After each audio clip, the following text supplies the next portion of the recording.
রাজনৈতিক দলের আদর্শ বাস্তবায়ন করবার জন্য বৈষম্য বিরোধী ছাত্র আন্দোলন এখন কোনো রাজনৈতিক প্ল্যাটফর্মে দাঁড়াচ্ছে না। স্পষ্ট মেসেজ, আমাদের যদি কোনো নেতা কর্মী বিশেষ করে রাজনৈতিক দলের আদর্শ বাস্তবায়ন করবার জন্য যায়, এটা রুখে দেওয়ার জন্য বৈষম্য বিরোধী ছাত্র আন্দোলন পাবনা জেলায় একাই যথেষ্ট। আমরা এই অনুষ্ঠানের মাধ্যমে একটি সতর্ক বার্তা দিতে চাই। বাংলাদেশের বুকে এখন আমরা দেখতে পাচ্ছি গভীর আধার লক্ষ্য করতে পারছি।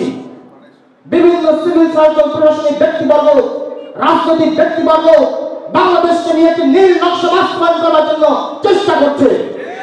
আমরা সুস্পষ্ট ভাষায় বলে দিতে চাই, বৈষম্য বিরোধী ছাত্র আন্দোলনের একটি নেতৃবৃন্দ যদি জীবিত থাকে, বাংলাদেশকে নিয়ে কোন রকম নীল নকশা বাস্তবায়ন করতে আমরা দিব না, দিব না, দিব না।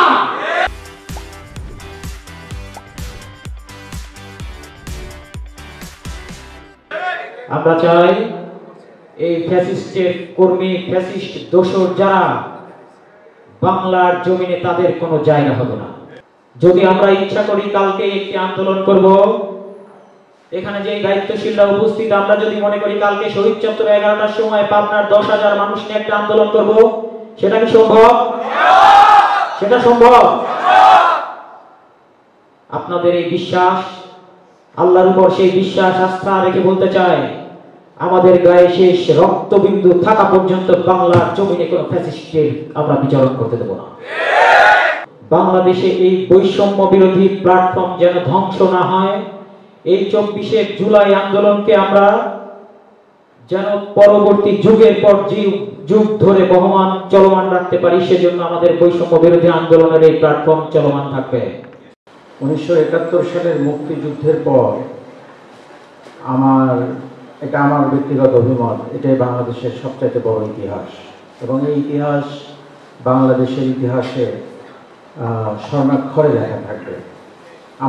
আমরা যারা এই প্রজন্মের, আমরা যারা এই আন্দোলন দেখেছি, আমরা যারা এই আন্দোলনকে সমর্থন করেছি, প্রত্যক্ষ পরোক্ষভাবে অংশগ্রহণ করেছি, আমরা সবাই আমাদের হৃদয়ে এই জুলাই 2024কে ধারণ করব।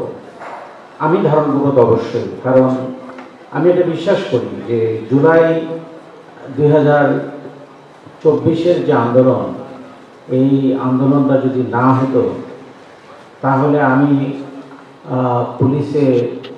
অতিরিক্ত পুলিশ সুপার হিসেবে রিটায়ার করতাম এবং আমি পুলিশ সুপার হিসেবে পদোন্নতি পেতাম না।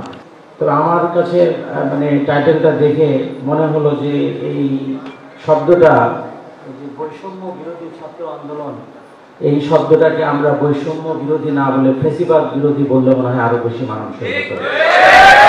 এবং এই ফেসিবাদী আচরণের ফলশ্রুতিতেই এই আন্দোলনটা সূত্রপাত ঘটেছে এবং এই আন্দোলনের বিস্ফোরণ ঘটেছে। এক সবচেয়ে বড় অর্জন, যেটা আমি কখনোই পছন্দ করিনি সত্যিকার অর্থে, যে কোটার অবসান হয়েছে এই ছাত্রদের মাধ্যমে। আমি সেলুট করি সবাইকে, এটাই প্রমাণিত হয়েছে। মানুষ যত কিছুই করো, সে উঠতে উঠতে উঠতে উঠতে যতই সে অরাজকতা করো, অটোক্রেসি করো, দুঃশাসন করো, দুর্নীতি করো, এক পর্যায়ে তার একটা ন্যাচারাল ব্যালেন্সের মধ্যে সে পড়ে যাবে, যেখান থেকে আর ফিরে আসতে পারবে না। কারণ আল্লাহ কখনো পছন্দ করে না সে সীমালঙ্ঘনকারী। আমার ফ্যামিলি থেকে আমি পুলিশ সুপার মহোদয় বলেছে, আমি কখনো কিছু হতে পারতাম না 5 আগস্টে সরকার পতন না হবে। কারণ বিশেষ করে যে আমি সারা দেশে তৃতীয় হয়েছি, আমার 3টা চাকরি হয়েছিল। আমি ইঞ্জিনিয়ারিং উপজেলা প্রকৌশলী হিসেবে চাকরি পেয়েছি, শাহজালাল বিজ্ঞান ও প্রযুক্তি বিশ্ববিদ্যালয়ে লেকচার হিসেবে চাকরি পেয়েছি।